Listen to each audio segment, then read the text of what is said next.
On Tech News Today, Apple slams Google and Facebook for collecting and exploiting user data. Plus, Google reports a massive surge in government requests for that data.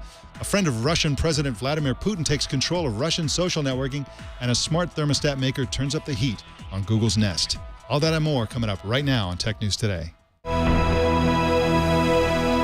This is Twit. Bandwidth for Tech News Today is provided by CacheFly at CACHEFLY.com.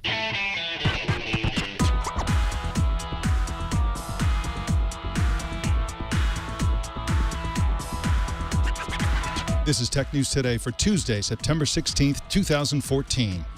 This episode is brought to you by Citrix ShareFile. Enhance your workflow. Send files of almost any size easily and securely with Citrix ShareFile. Try ShareFile today. For a 30-day free trial, go to sharefile.com, click the microphone, and enter TNT. And by Squarespace, the all-in-one platform that makes it fast and easy to create your own professional website or online portfolio. For a free 2-week trial and 10% off, go to squarespace.com and use the offer code TNT. Tech News Today is the show where we talk about the tech news with the journalists who report it. Welcome to the show. I am Mike Elgan, and over there is Jason Howell wearing a Moto 360. Yeah, well, yes. So Leo brought in the Moto 360. He had been using the one that was delivered to me from Google I/O last week. He'd been using it all weekend, and I think he's going to give a review on Before You Buy today.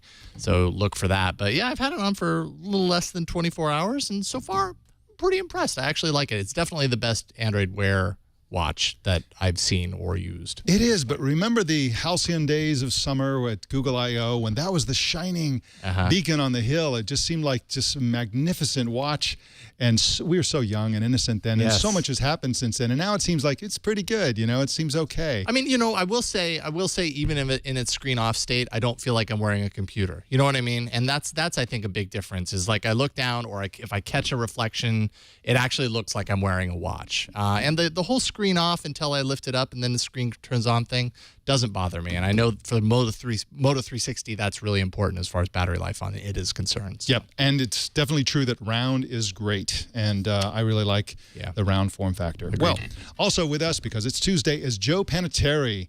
And Joe, welcome to Tech News Today. Thank you very much, Mike. And it's good to hear that we're starting to see some smartwatches that perform like watches. Yes, I think there's a way to see the time. I'm not really sure. I haven't really figured it out. I need to go through the user manual. Is that what this is for? I can't wait. I supposedly, I've heard about it somewhere. But Joe, you are actually doing something brand new. You've got a new venture. What is going on? What the heck is AfterNines.com? Yeah, AfterNines.com. Mike, thank you very much for bringing it up. So I have not shared this information with anyone other than our viewers today. Another TNT exclusive.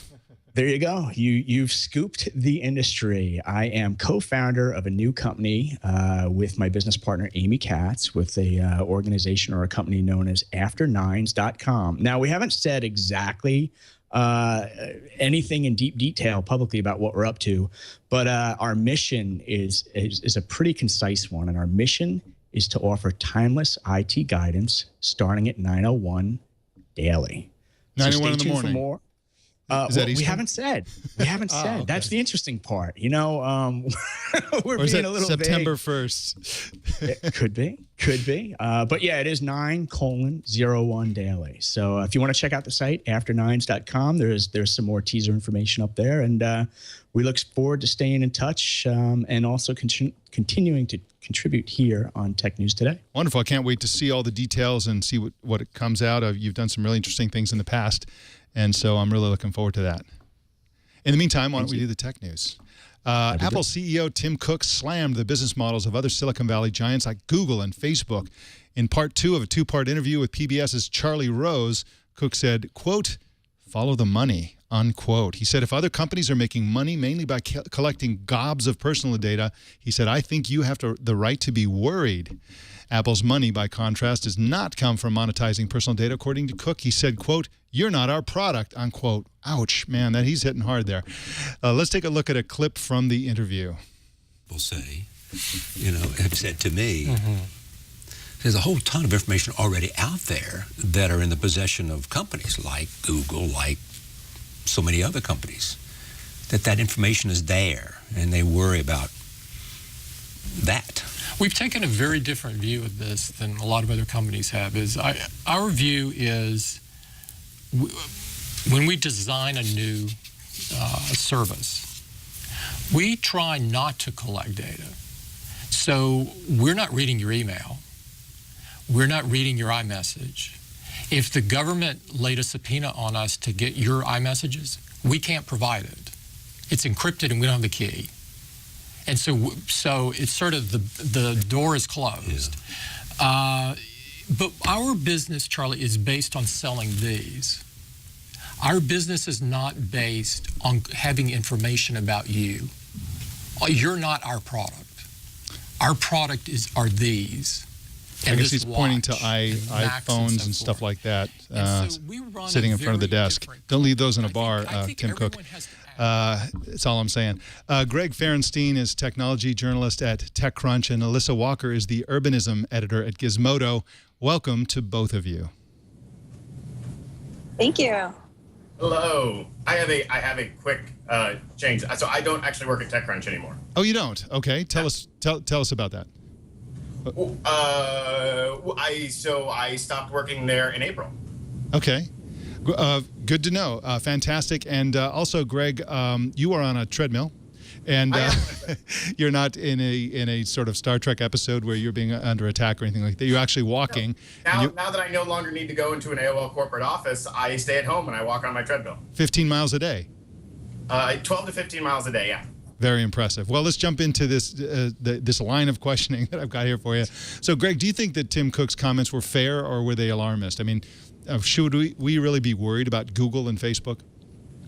What you mean as far as the kind of privacy, like the kind of information they're keeping on us? Yeah, he specifically said that, you should be, you have the right to be worried if you are a user of these types of companies that harvest your personal data. Yeah, I mean, I think he was playing to the masses a bit. He was trying to distance himself from all the celebrity nude photo hacking by saying how they're better than other companies that the public worries about. But it's the worst privacy hack that I've heard about in the last couple of years is from Apple, because it's people stealing the most incriminating photos from your phone. I can't think of anything comparable at Facebook or Google. Yeah, jumping on over to Alissa, a follow-up question for you. I'm curious here, building on what Greg said, of course, Apple has had some privacy and security issues. And also, if you take it, the thought process a few steps forward, I could be wrong, but I don't think Cook mentioned Apple iAd during that interview. Now, is that to say that, iAd is nothing to worry about in this context? Yeah, I mean, I think I didn't watch the entire interview on Charlie Rose, so I'm not sure if he ever did bring that up, but I think that's probably more of like an industry program that most people might not know about it, so he didn't talk about it. Right, and then in terms of Apple's overall approach to privacy, Cook said word for word that we're not collecting data on people. On the one hand, I understand how that could be taken out of context. I think his point is we're not sort of harvesting and manipulating this data in terms of a privacy breach. But on the other hand, they are collecting reams and reams of information on us, aren't they? They've got to be. Yeah, I mean, how do you enter a location into Apple Maps and have it tell you where to go? I mean, of course they're collecting information. Now, Greg, doesn't Apple know where you are, and don't they know a lot about you from your iTunes purchases? For example, they have your credit card information. That means they have your zip code. They know where you are. They know how much stuff you buy. They know if you buy, they could probably reverse engineer your music habits to know how old you are roughly. They probably have a lot more data. He seemed to be implying that they don't have any, they don't want any, they don't even look at it, they can't get at it. But that's only true in the specific cases that he mentioned, isn't it? I mean, they've got tons and tons of data on most of their users, don't they? I think what he was saying was that they don't keep the information in some kind of central server. So, it was mainly about the NSA and the government being able to hack into their servers and being able to steal your call records and emails. Apple says they don't collect any of that. They don't scan it, unlike Google and Facebook, which do keep the messages and mine the data to help advertisers target. Got it. And then Alissa, I'm wondering, as you're tracking your readership out there, do you think the public even cares about these issues? Or is this more tech journalists talking to tech journalists, and then one day we'll all wake up to the issue?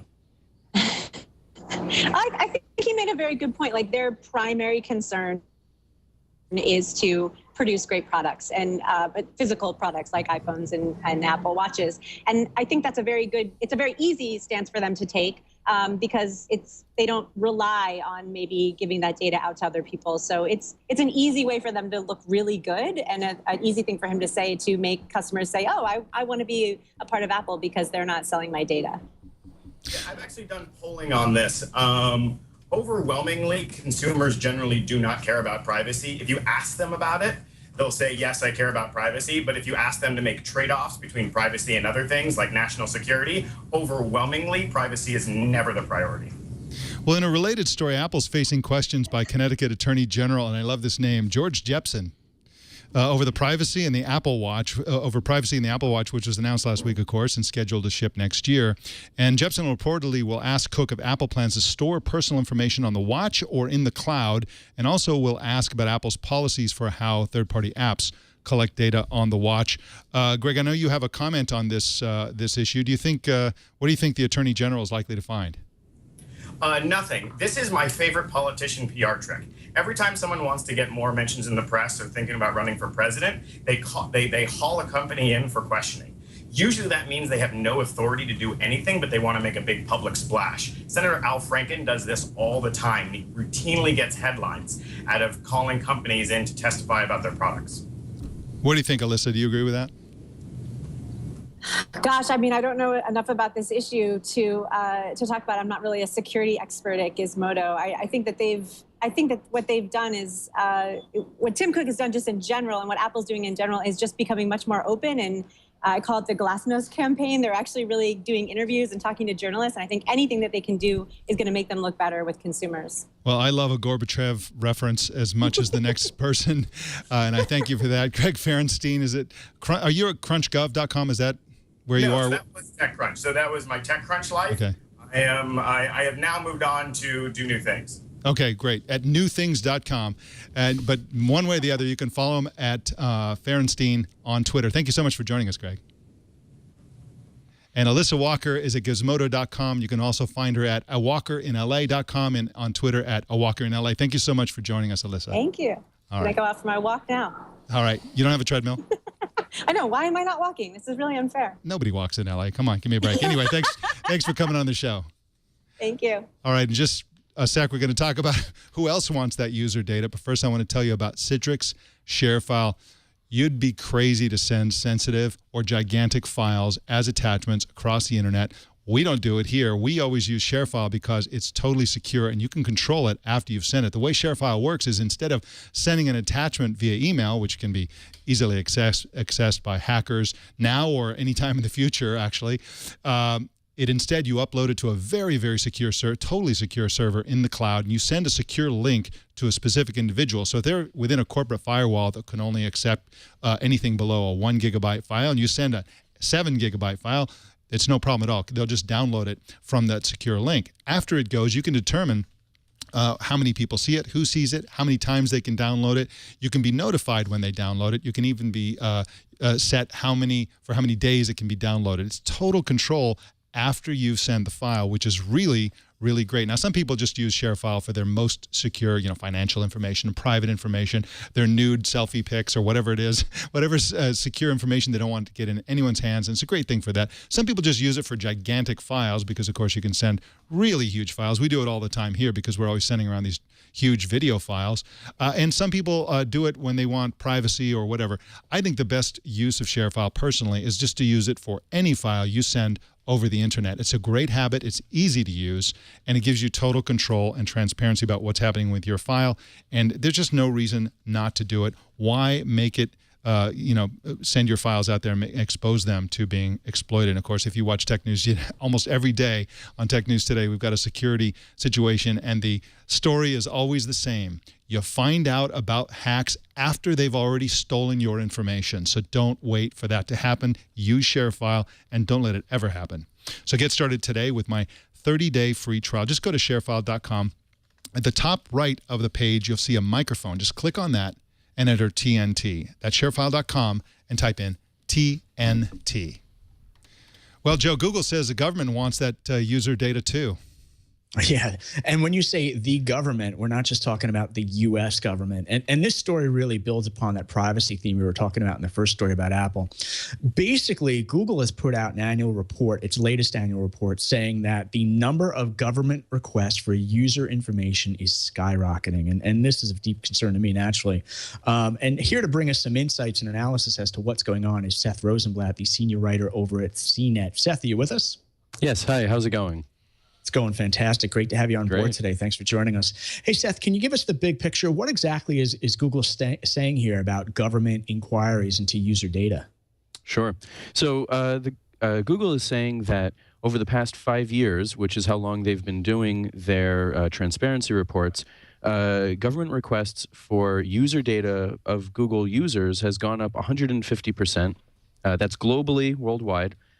In the U.S., it's gone up 250%. So the U.S. government is asking for vastly more user account information than ever before. Now, these are not national security letters or orders related to the FISA court. These are simply requests for user data. They may be legitimate. They may be subpoenas. It's not, Google didn't really offer a lot of insight on that end. They simply said that these are not national security letter related issues. Now, when you talk about governments, people talk about the U.S. government or these sort of requests coming from within the United States, you tend to think of Washington, D.C. and the federal government. But of course, in the United States, you have state governments, you have local city police departments, you have all kinds of things. Is that where they're coming from all of these mostly law enforcement agencies? Well, that's actually one of the problems here is that, from Google's point of view, is that Google can't offer a lot of transparency as to who is making the requests or what they're for. And one of the things that Google wants is for a change in the federal laws that will allow them to add a little bit more information about who's making the requests, why they're making the requests, basically what's going on here. So in terms of Google turning over this information, are they handing over every request they get? Are they handing over information or are they declining some requests? Unfortunately, that's also not clear. Microsoft has come forward and said in a few requests that they have denied them, and they've actually gone to court to battle to protect their right to not share their user data. Yahoo has done the same. I presume that Google has, although Google hasn't come forward and really discussed those at all.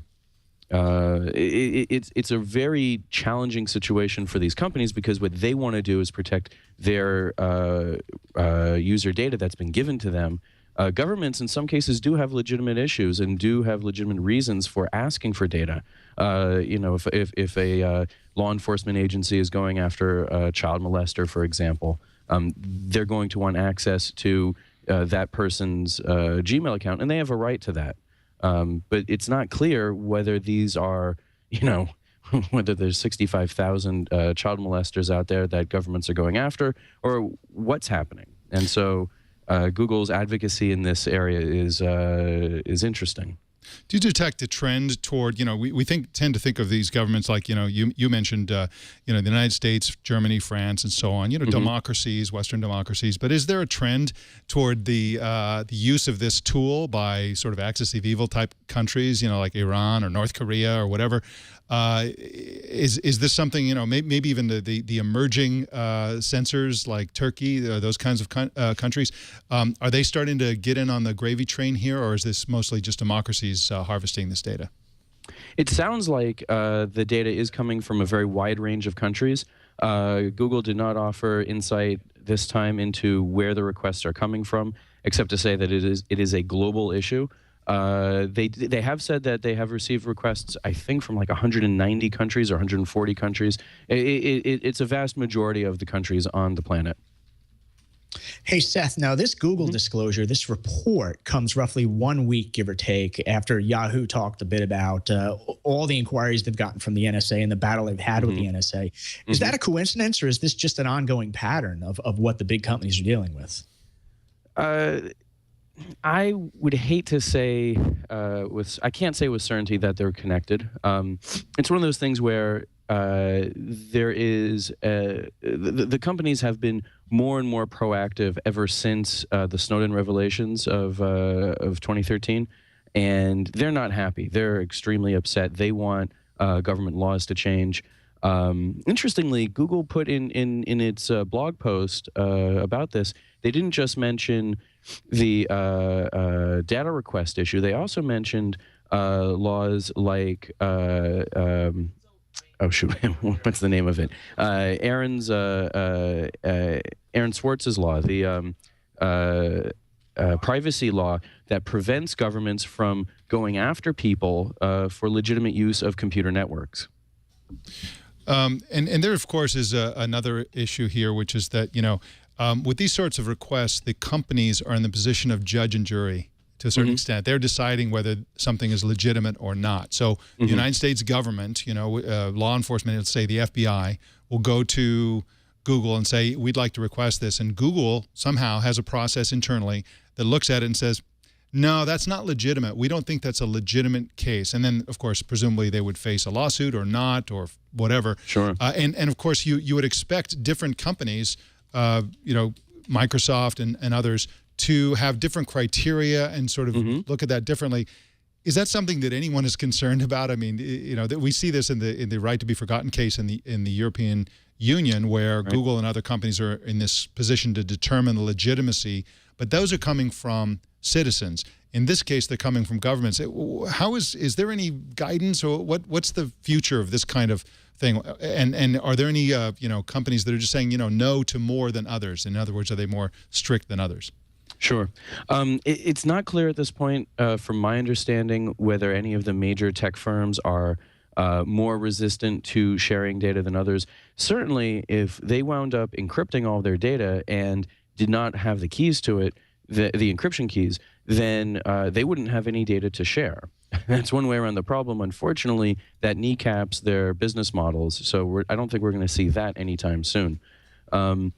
Another big concern is the issue over whether, this is just simply more people getting online and more people using these services, and therefore there's more, the governments are going to go after more and more people there because more of us are using Google and Microsoft and Yahoo.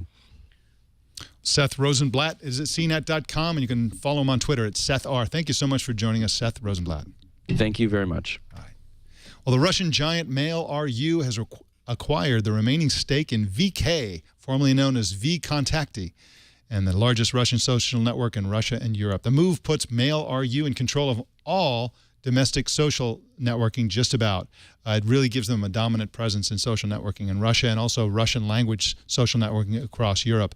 VK was once a leading counterbalance within Russia against Putin's censorship, and Mail.ru is now controlled by a Putin loyalist named Alissa Usumov. This is really another tragic chapter, Joe Panettieri, in the ongoing decline of Russia into increasing sort of authoritarianism. Now, you hope that, as is in the case to a certain extent of China, the social networks are pushing against censorship as much as they can. Of course, in China, the social networks are heavily, heavily censored. But here you have the person in charge of most of the social networking within Russia, fully on board with the Putin program. It's kind of a sad day, I think. Yeah, it's a sad day, and it's a sign of the times in terms of governments. During World War II, they were trying to influence the newspapers and the TV networks and the emerging TV networks. Fast forward to the present, and I almost look at all these social networks as pieces on a monopoly board, Mike, and the governments being the players trying to really either own and or control those social networks going forward. And even if a government doesn't own a social network outright, you wonder just how much influence they have over the algorithms, the contacts, the information that's displayed or not displayed. Yeah, absolutely. And it's, in this case, they could do anything behind the scenes. They wouldn't have to disclose it. Of course, that's the case in all social networks. When Facebook tweaks their algorithm, nobody knows what they're doing or what's being filtered out or what you see and don't see. And of course, in a situation like this, when presumably the owner of these two social networking organizations are sort of on board with censorship, they could do that algorithmically, algorithmic censorship. That nobody really even knows about or talks about because they don't have access to the algorithms and that sort of information. So a sad day, but we'll be tracking the continued abuse of social networking and technology companies within Russia as we go forward. They really seem to like that China model, and they're doing the Russian version of that with this sort of oligarchy situation. Well, Joe, Ecobee is a thermostat that is sort of turning up the heat on Google's Nest, isn't it? Could be. So, I think Google's Nest gets the majority of the big headlines when it comes to smart thermostats. But Ecobee, they've got something new coming out here. It's version 3 of their home intelligent solution, so to speak. And what they're really depending on here, Mike, is multi-room sensors so that the overall network becomes smarter and smarter. And they're basically saying, hey, we realize you don't live in a one-room home. What if we had sensors in each one of your rooms, and that'll make our overall system even more intelligent and deliver even more savings to you when it comes to your energy costs. It sounds cool, and it sounds like a great idea, save a lot of money and so on. But you could imagine if this is the company that Google acquired, and then after the acquisition, they came out and said, oh, we're going to know exactly what room you're in. We're going to know when you go into the bathroom and leave the bedroom, and when you're in the kitchen, Google knows. It would be a big scandal, wouldn't it?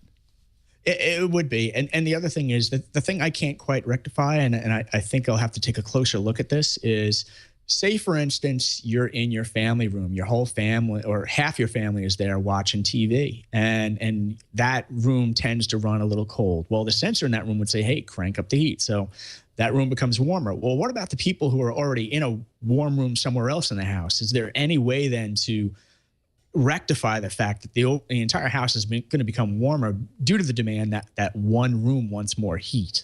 Yeah. Not every house has individual settings for every room, so to speak. You've got to marry classic home heating technology with this next generation technology. And people should look at this story, I think, in the context of the coming world of the Internet of Things and sensor-based everything.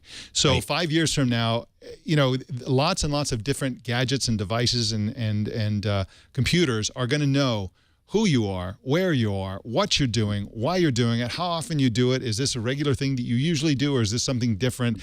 When you leave, and so get used to that, folks, because that is coming. It's going to be trivially easy and extraordinarily inexpensive for companies to have those kinds of sensors. They'll be tapped into your virtual assistant, so your virtual assistant's going to know where you are as well, and it'll be helping you out all the time. I mean, kids are going to grow up in a world where there's this sort of ambient intelligence that kind of just always knows where you are and what you're doing and why you're doing it and who you're doing it with, and they'll just be used to it. And we old geezers will be like, in my day, the Borg never knew where we were. And it's like, oh, you're over the hill, man. It's like, wake up. The computers know where we are at all times. This is the reality. And, of course, this has been depicted in science fiction forever. But this is going to be our reality very soon. And it's this kind of technology that's going to make it happen in the beginning. Yeah, and let me give you an example of where I think the technology could be really useful. Prime example, we live on a cul-de-sac, a dead-end street with about 15 houses here on Long Island. And ironically enough, the neighbors are talking because every morning at about 6 a.m., the water pressure around here drops dramatically in our neighborhood. And you can imagine a few years forward when we all have intelligent devices, Internet of Things devices hooked up to our house, not only internally thermostats, but also our sprinkler systems, et cetera. And suddenly the utilities are monitoring who's turning on what at what hour and adjusting the pressure accordingly, which would be great. But on the other hand, it is Big Brother watching everything we consume going forward. Yeah, but once again, there are going to be really good reasons to use this kind of thing. I mean, if you've ever seen the sprinklers going in a rainstorm, you always think, yeah, a half hour ago, right here. Yeah, exactly. Well, here there hasn't been rain since I think the late 2009 era. We've been having a horrible drought. But I've got a sprinkler that just goes off, like it waters heavily this one little patch. It's just broken, and I don't have time to go deal with it. But you'd love to have intelligence that waters things when they need watering and doesn't waste water when they don't need it. Of course, we're going to love that kind of thing. And the savings here, in this case, they're looking at significant 2-digit percentage savings in energy for this particular product. And this is just the beginning. There'll always be really good dollars and cents reasons to embrace this kind of technology, this sort of ambient awareness of where you are and what you're doing and what's going on in the world. That's the Internet of Things, and it's going to be great. It's going to be horrible, but mostly it's going to be great, I think. Well, in just a sec, we're going to hear an email from a TNT fan, but first I want to tell you about Squarespace. Do you know what a blog is? David Weiner says that a blog is something that's written with a single voice. In other words, no editors, just one person's voice from start to scratch, from start to finish. And I love that definition. People think blogging is some sort of publishing thing. Well, if you're publishing and you have editors, that's not a blog. It's a publication. A blog is your voice, and you can have your voice out there on the internet for any reason you choose. And whether you want to sell something or you got some ideas or you're a fan, you like to do things, you like to make things, you like to go places and share your experiences, you like to do social networking. Why go to Facebook when they're going to harvest all your data when you can do your social networking right on a blog that you own? And Squarespace is the way to do that. It's by far the best place to have your own blog. Squarespace has layout engine-based editing, markdown support. You can post by email, which is a fantastic feature. RSS, of course, I'm a big fan of RSS. They've got RSS out of the box. Just build your blog and RSS just comes with it. Geotagging and more. Mobile apps enable you to monitor and essentially blog and manage your blog remotely while you're running around town or whatever.